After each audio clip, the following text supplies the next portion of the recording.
ठीक है। आज से पहले दिमाग में क्या आ रहा था, मेडिकल का नाम सुनते ही डॉक्टर। लेकिन आप देखो हॉस्पिटल के अंदर जो डॉक्टर काम कर रहा है, आप सिर्फ डॉक्टर को देख रहे हैं, उसके पीछे कौन कौन लोग जुड़े हुए हैं, नर्स और पैरामेडिकल, मतलब नर्सिंग फील्ड भी जुड़ी हुई है और पैरामेडिकल फील्ड भी जुड़ी हुई है, ठीक है, दोनों फील्ड वहां पे जुड़ी हुई है। अब इसी के अंदर दो प्रोफेशन हो गए, एक हो गया पैरामेडिकल का और दूसरा हो गया नर्सिंग का, ठीक है। तो सबसे पहले मैं बताना चाह रहा हूं कि नर्सिंग क्या है, कि जैसे ही पर्टिकुलर पूरा हॉस्पिटल चल रहा है तो डॉक्टर क्या कर रहा है, मरीज को देख रहा है, ट्रीटमेंट पूरा डॉक्टर कर रहा है, लेकिन वहां पे वो सिर्फ क्या कर रहा है, उसको देखता है, उसका ऑपरेशन करता है, उसके लिए दवाइयां लिखता है। अब हॉस्पिटल में जो पेशेंट जा रहा है, जो मरीज भर्ती होता है, तो क्या डॉक्टर 24 घंटे उसके पास में बैठता है? नहीं बैठता। कौन रहता है उसके पास में? नर्स रहती है। और वो नर्स कौन बनता है? नर्सिंग किए हुए विद्यार्थी। कौन बनता है? नर्सिंग किए हुए विद्यार्थी। अब नर्स वो क्या करे, नर्स का काम होता है देखभाल करना। क्या काम होता है? देखभाल करना। जैसे डॉक्टर ने लिख दिया कि इसको 8 बजे दवाई देनी है, ठीक है, इसको 2 बजे दवाई देनी है, इसको इंजेक्शन लगाना है, इसको अगर दर्द हो रहा है तो इसके बारे में पूछना है, तो डॉक्टर तो सिर्फ आके देखेगा, लेकिन पूरे 24 घंटे के अंदर उस मरीज के साथ में क्या क्या हो रहा है, वो अपने जो अनुभव होते हैं, जो उसको फील हो रहा है, वो किसके साथ में बताता है? नर्स के साथ में बताता है। तो इसका मतलब नर्स का भी कोई छोटा मोटा रोल नहीं है, बहुत बड़ा रोल है। ऐसे ही अगर हम देखें कि जो जांचें हो रही है, तो वो जांचें कौन कर रहा है? पैरामेडिकल स्टाफ, ठीक है। डॉक्टर जो जांच परख कर रहा है, मरीज की देखभाल के लिए जो जांचें लिख रहा है, उन जांचों को करने का जिम्मा होता है पैरामेडिकल स्टाफ का। जैसे कि डीएमएलटी वाला हो गया, ठीक है, इसके अलावा रेडियोथेरेपिस्ट हो गया, ठीक है, इसके अलावा देखें तो हम लेबोरेटरी टेक्नीशियन जैसा कि बताई दिया, इसके अलावा आंख का हो गया, ठीक है, इसके अलावा फिजियोथेरेपिस्ट भी हो गया। तो ये सभी किसके अंदर आ रहे हैं? पैरामेडिकल स्टाफ के अंदर आ रहे हैं। अब देखिए आपको पता लग गया कि नर्सिंग और पैरामेडिकल क्या है, ठीक है। जैसा कि सर ने पहले बता दिया कि नर्सिंग के अंदर और पैरामेडिकल के अंदर 2 तरीके के कोर्स चलते हैं, एक होता है डिप्लोमा कोर्स और एक होता है डिग्री कोर्स। जो डिग्री कोर्स रहेगा वो लगभग कितने साल का रहता है? 4 साल का रहता है। और जो डिप्लोमा कोर्स है वो कितने साल का रहता है? 2 से 3 साल तक का रहता है। अब मैं आता हूं मेन मुद्दे के ऊपर कि इनको कौन कौन कर सकता है। अब जैसे आप सभी 11वीं और 12वीं से हैं, तो किसी के पास में होगी आर्ट्स, किसी के पास में होगी कॉमर्स और किसी के पास में होगा साइंस। तो अब जैसा नर्सिंग के अंदर सबसे पहले जा रहे हैं, तो नर्सिंग के अंदर जो डिप्लोमा कोर्स है उसमें भी 2 तरीके के डिप्लोमा कोर्स हैं, एक है एएनएम और दूसरा होता है जीएनएम, ठीक है। एएनएम मतलब ऑक्सिलरी नर्स मिडवाइफ। अब एएनएम जो होता है वो 2 वर्ष का कोर्स है और इसे कौन करता है? गर्ल्स या फीमेल्स करती है। तो आप सोच रहे होंगे कि सर ये हमें क्यों बताया जा रहा है? क्योंकि आपकी भी सिस्टर्स होंगी, ठीक है, तो आप उन्हें ये बता सकते हैं कि नर्सिंग के अंदर भी एक स्कोप है कि जैसे ही आप 12वीं पास करते हैं और उसके बाद में आप इस कोर्स को कर सकते हैं, और उसके बाद में बहुत सारी गवर्नमेंट वैकेंसीज निकलती है, बहुत सारी भर्तियां निकलती है, जिनमें डायरेक्टली उनको क्या किया जाता है? अपॉइंट किया जाता है। तो देखो 12वीं के बाद में जैसे ही कोर्स किया तो आपको क्या मिल गई? नौकरी मिल गई। अब दूसरा और बताता हूं, इसके बाद में एक और है जीएनएम, ठीक है, general nursing and midwifery course. इसको भी कोई भी कर सकता है। 12वीं जैसे पास आउट हुए तो किसी भी स्ट्रीम का बच्चा, चाहे वो आर्ट्स से हो, चाहे वो कॉमर्स से हो, चाहे वो साइंस से हो, इस कोर्स के अंदर एडमिशन ले सकता है। अब जैसे ही वो एडमिशन लेगा जीएनएम के अंदर, तो 3 साल का ये भी डिप्लोमा कोर्स होता है, और जैसे ही ये डिप्लोमा कोर्स कंप्लीट हुआ तो डायरेक्टली आप क्या कर सकते हो? स्टाफ नर्स पोस्ट के लिए आप एग्जाम फाइट करके वहां पे अपॉइंट हो सकते हो। तो उसमें भी क्या हुआ कि 12वीं के पास करके आपने एक कोर्स किया और उसके बाद में आप नौकरी लग गए। उसके बाद में एक आता है बीएससी नर्सिंग। ये क्या होता है? डिग्री कोर्स होता है। अब इसके लिए देखो एलिजिबिलिटी क्राइटेरिया क्या चाहिए होता है, मतलब कौन कर सकता है? वही 12वीं पास, लेकिन इसके अंदर सब्जेक्ट चाहिए होता है आपका बायोलॉजी, ठीक है, साइंस। तो ये भी क्या बनेगा? जैसे ही वो नर्सिंग कंप्लीट करेगा तो वो भी स्टाफ नर्स बनेगा। तो यहां आपने जान लिया कि चाहे किसी भी स्ट्रीम वो नर्सिंग फील्ड के अंदर जा सकता है। समझ में आया कि कोई भी बच्चा जो 12वीं पास करता है वो नर्सिंग कर सकता है। सबके लिए यहाँ पे कोर्स मौजूद है, चाहे वो कॉमर्स से होगा, चाहे वो आर्ट से होगा, चाहे वो साइंस से होगा, किसी भी सब्जेक्ट से होगा तो वो यहाँ पे नर्सिंग कर सकता है। अब एक और, अगर कोई सोचे कि सर मुझे हॉस्पिटल में काम नहीं करना, आप स्टाफ नर्स बोले जा रहे हैं, लेकिन मुझे हॉस्पिटल में काम नहीं करना, मुझे तो टीचर बनना है, पढ़ाना है, तो आप पढ़ा भी सकते हैं। अब पढ़ाने के लिए क्या क्या यहाँ पे एलिजिबिलिटी क्राइटेरिया है कि आप बीएससी नर्सिंग करके पढ़ा सकते हैं। ठीक है, बीएससी नर्सिंग करने के बाद में आप बीएससी नर्सिंग कॉलेज में या जीएनएम कॉलेज के अंदर आप पढ़ा सकते हैं। इसके अलावा अगर हम देखें तो अगर जैसे कि जीएनएम कोर्स जिसने किया है, अब वो भी सोचे कि सर मुझे भी पढ़ाना है, तो उसको 2 साल का डिग्री कोर्स है पोस्ट बेसिक बीएससी नर्सिंग। क्या बोलते हैं? Post basic BSc nursing. वो जब आप कोर्स कर लोगे जीएनएम के बाद में, तो वो बंदा भी क्या कर सकता है? पढ़ाई करवा सकता है, टीचिंग करवा सकता है। तो इसका मतलब आप कोई भी कोर्स लीजिए, अगर आपको स्टाफ नर्स बनना है तो वो भी बन सकते हैं, अगर आपको पढ़ाना है तो आप पढ़ा भी सकते हैं। और इनके बाद में जैसे ये डिग्री कोर्स आपके कंप्लीट होते हैं, इसके बाद में भी आप स्टडी कंटिन्यू रख सकते हैं। ठीक है, जैसे कि इसके बाद में होता है एमएससी नर्सिंग। ठीक है, इसके बाद में क्या होगा? एमएससी नर्सिंग होता है, और उसके बाद में होता है पीएचडी नर्सिंग। ठीक है, क्या होता है?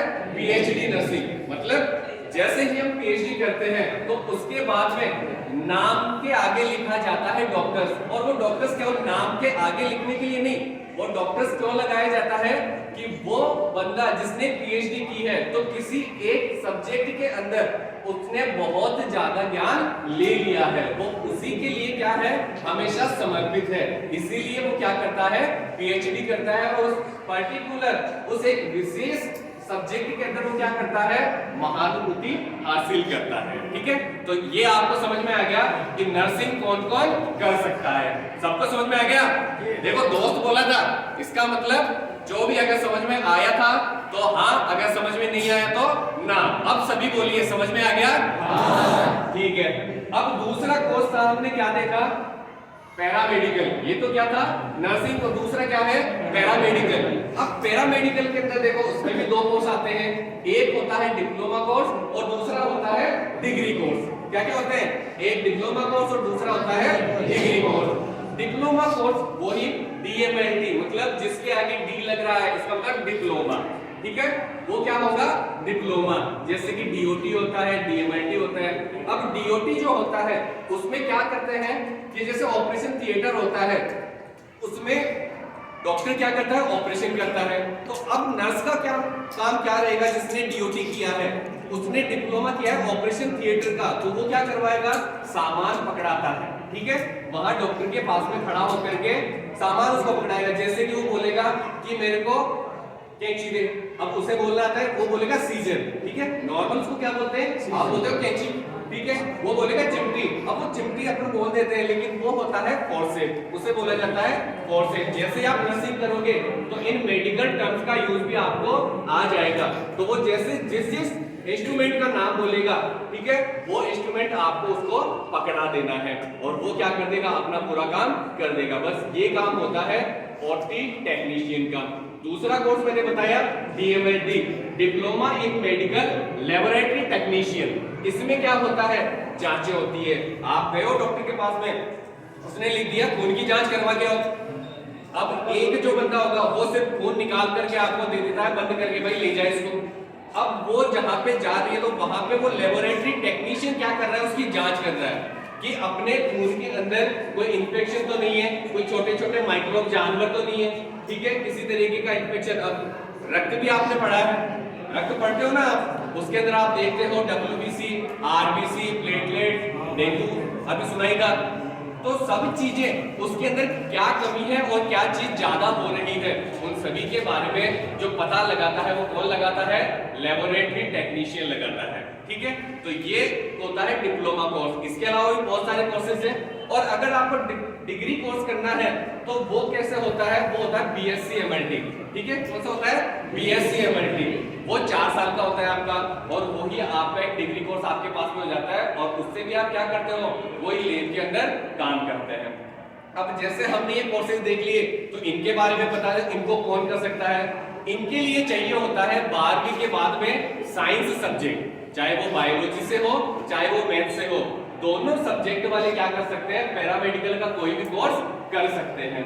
अब देखो आपने जान लिया कि नर्सिंग क्या है, पैरामेडिकल क्या है। अब हमने ये चीजें आपको क्यों बताई है, जैसा कि मैंने अभी सुना था कि एक लड़के ने पीछे से बताया कि सर मुझे बीए करनी है, ठीक है, एक ने बताया मुझे बीए करनी है, किसी ने बताया मुझे बीबीए करना है, किसी ने बताया मुझे डॉक्टर करना है और किसी ने बताया मुझे सॉफ्टवेयर इंजीनियर। तो देखो जिसका सपना है कि कोई अगर वो बोल रहा है मुझे डॉक्टर बनना है, कोई सॉफ्टवेयर इंजीनियर, मतलब कोई ना कोई सपना लेकर के चल रहा है, ठीक है, और अगर उसका खुद का सपना पूरा हो रहा है इसका मतलब वो रोजगार पा रहा है, और अगर वो रोजगार पा रहा है इसका मतलब वो राष्ट्र हित के लिए समर्पित है, उससे क्या होगा, राष्ट्र का निर्माण होगा। लेकिन अगर कोई बंदा एजुकेशन लेकर के अगर बेरोजगार बैठता है तो वो क्या करता है, राष्ट्र के पतन में सहयोग कर रहा है। तो आप राष्ट्र निर्माण में सहयोग करेंगे, राष्ट्र के पतन में करेंगे, राष्ट्र निर्माण में। अब जैसे मैं उसको ये नहीं बोल रहा कि वो गलत कर रहा है, लेकिन उसका एम कुछ भी नहीं है कि अगर बीए करने के बाद में कुछ आपके पास में आप सोचो कि बस मैं बीए कर लूंगा उसके बाद में वो चीजें कर लूंगा, तो ये चीजें बेरोजगारी की तरफ लेकर के जाती है। हाँ, बीए करने के बाद में आप एमए करोगे, फिर बीएड करोगे, एमएड करोगे और फिर आप टीचर बन रहे हैं, तो वो बहुत बढ़िया बात है, ठीक है। मैं ऐसे नहीं बोल रहा कि बीए करके आप कुछ नहीं कर सकते, लेकिन साथ में आपका सपना होना चाहिए। अब मैं आपको बताता हूँ कि हम नर्सिंग के बारे में क्यों बता रहे हैं। जैसा कि सर ने बताया, यूपी के हर एक डिस्ट्रिक्ट में एक मेडिकल हॉस्पिटल और कॉलेज खुलेगा, ठीक है। माननीय मुख्यमंत्री जी की एक योजना है जिसके अंतर्गत यूपी के हर एक डिस्ट्रिक्ट में एक मेडिकल कॉलेज खुलेगा। मेडिकल कॉलेज खुलेगा तो वहां पे हॉस्पिटल भी खुलेगा, और हॉस्पिटल में किसकी जरूरत होगी, नर्सिंग की, ठीक है, डॉक्टर की, और वहां पे पैरामेडिकल स्टाफ की जरूरत हुई। साथ में अगर मेडिकल हॉस्पिटल और मेडिकल कॉलेज खुला तो वहां पे नर्सिंग कॉलेज भी खुलेगी, तो वहां पे किसकी जरूरत होगी, नर्सिंग टीचर्स की, ठीक है, जिन्होंने नर्सिंग किया है। तो अब सोचो कि अगर अपने खुद के स्टेट में, क्योंकि सबका सपना रहता है कि मैं घर के पास में जॉब करूं, बड़ा होकर के मैं नर्सिंग कुछ भी कर रहा हूं तो मैं अपने घर के पास में जॉब करूं। अगर इतना आपके पास में चांस है, इतनी अपॉर्चुनिटीज आपके पास में है, तो आप नर्सिंग करना चाहेंगे? बिल्कुल करना चाहेंगे। क्यों?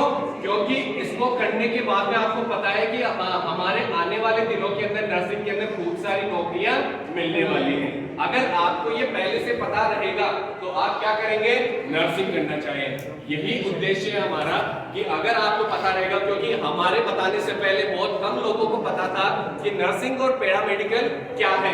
अब जब आपको पता लग चुका है तो कोई ना कोई बंदा जो डायरेक्टली अनप्रोफेशनल कोर्स करना चाहता था, एक बार वो जरूर सोचेगा कि मुझे नर्सिंग या पैरामेडिकल का कोर्स करना है, ठीक है, सब सोचेगा।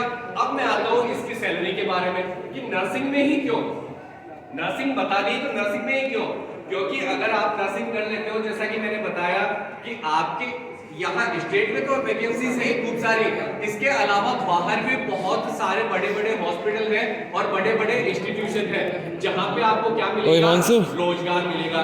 जैसा कि सर ने बताया कि अगर आप एम्स जैसे इंस्टीट्यूशन के अंदर जाते हैं या फिर आप किसी भी पर्टिकुलर बड़े हॉस्पिटल में जाते हैं तो आपकी स्टार्टिंग सैलरी होती है 70,000। तो आप 70,000 लेना चाहेंगे या 10,000 लेना चाहेंगे? 70,000 लेना चाहेंगे ना, तो आप क्या करेंगे इसके लिए, बढ़िया मेहनत करेंगे, बढ़िया पढ़ाई करेंगे। इसके अलावा भी अगर आप टीचिंग इंस्टीट्यूशन के अंदर जाएंगे तो आप अगर किसी बढ़िया प्राइवेट इंस्टीट्यूशन के अंदर भी जा रहे हैं तो भी आपकी सैलरी कितनी रहेगी, प्राइवेट के अंदर भी आपकी 25,000 से ऊपर। आपकी सैलरी कितनी रहेगी, 25,000 से ऊपर। जबकि कई बच्चों ने क्या सोच रखा था कि मैं डिप्लोमा कोर्सेज कोई अदर घर में 10,000 भी कमा लिया तो मेरा रोटी पानी का खर्चा हो जाएगा, सोचते हैं ना। लेकिन ये नहीं, हम आपको अपॉर्चुनिटी दे रहे हैं बहुत ज्यादा, ठीक है, बहुत ज्यादा अपॉर्चुनिटीज दे रहे हैं। और इसके अलावा भी हम क्या कर रहे हैं, आपको दोनों चीजें प्रोवाइड करवा रहे हैं। अब दोनों चीज क्या कि अगर जब हम बड़े हो जाते हैं, 12वीं पास कर लेते हैं, उसके बाद में कोई भी कोर्स करते हैं तो हमारा सपना ये होता है कि हम सेटल हो जाए। वो सेटल कब होंगे, जब आपके पास में पैसा होगा और सम्मान होगा। दोनों चीजें चाहिए कि कि आपके पास में पैसा भी जरूरी है और सम्मान भी जरूरी है। तो नर्सिंग आपको दोनों चीजें दिलवा रही है। देखो सम्मान, जब भी आप देखते हो किसी नर्सिंग पर्सनल को तो आपको कैसा लगता है? अच्छा लगता है। इसका मतलब सामने वाला कितना प्राउड फील कर रहा होगा, उसको कितना सम्मान मिल रहा होगा। इसके